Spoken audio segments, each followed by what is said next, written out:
বিকাল টাইমের যে ওয়েদার, মাশাআল্লাহ আলহামদুলিল্লাহ।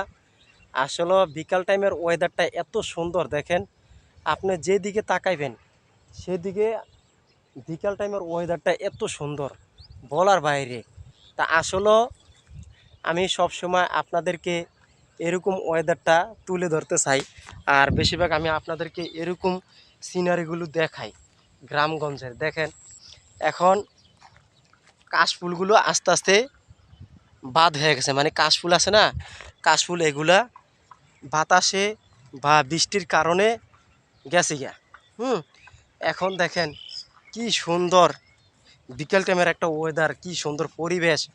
আসলে দর্শক ভাইরা, গ্রাম বাংলা আসলে বোঝা যায় যে গ্রামগঞ্জের যে সুন্দর পরিবেশ, মনোরম যে পরিবেশটা, এটা তো আপনারা বুঝতে পারবেন না। যারা শহরে থাকেন এরা বুঝতে পারেন না, যারা গ্রামে থাকেন তারা বুঝতে পারবেন। যে দেখেন এটা শহর, এইটা একটা শহর কিন্তু রে, এটা ঢাকা কেরানীগঞ্জ, এটা একটা শহর। এই শহরের ভিতরে দেখেন আপনারা বুঝতে পারবেন না, এত সুন্দর গ্রাম, এত সুন্দর গ্রামের ভিতরে এত সুন্দর পরিবেশ, এত সুন্দর গাছগাছালি। আর এই এই প্রজেক্টটা কার জানেন?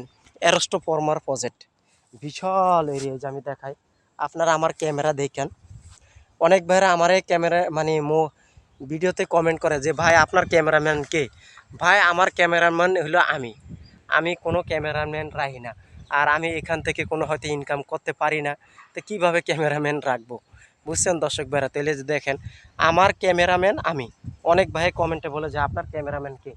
এই যে দেখেন এত সুন্দর পরিবেশ, আমি সূর্যের দিকে আর কি তাকাইতে পারি না, তারপর আমি আপনাদেরকে দেখাচ্ছি। এত সুন্দর পরিবেশ বলার বাইরে। আসলে কত সুন্দর ওয়েদার, যেইখানে যাকাবেন আপনার এত সুন্দর ওয়েদারটি আমার কাছে খুবই ভালো লাগে। এই যে দেখেন আরও আছে, আরও এই যে দেখেন, আপনি কোন দিকে কইবেন, যে দিকে কইবেন সেই দিকে এত সুন্দর পরিবেশ, এত সুন্দর ওয়েদার বলার বাইরে। এই যে দেখেন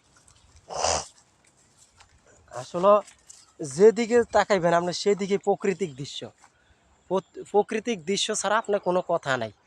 এত সুন্দর প্রাকৃতিক ভাই বলার বাইরে। এই যে দেখেন, এই যে দেখছেন, মানে এটা হলো ঢাকা কেরানীগঞ্জ মুক্তির ভাগ। এত সুন্দর পরিবেশ, আপনি যেদিকে তাকাইবেন ওই যে দেখেন। আপনাকে কি বললাম যে এরকম পরিবেশ ভিডিওগুলো যদি আপনারা পেতে চান আমাকে সবসময় ফলো দিয়ে রাখবেন, এবং ইনশাল্লাহ আমি আপনাদেরকে প্রতিনিয়ত গ্রামের দৃশ্যগুলো তুলে ধরার চেষ্টা করি। গ্রামের প্রকৃতিগুলো আমার কাছে অনেক ভালো লাগে, অনেক।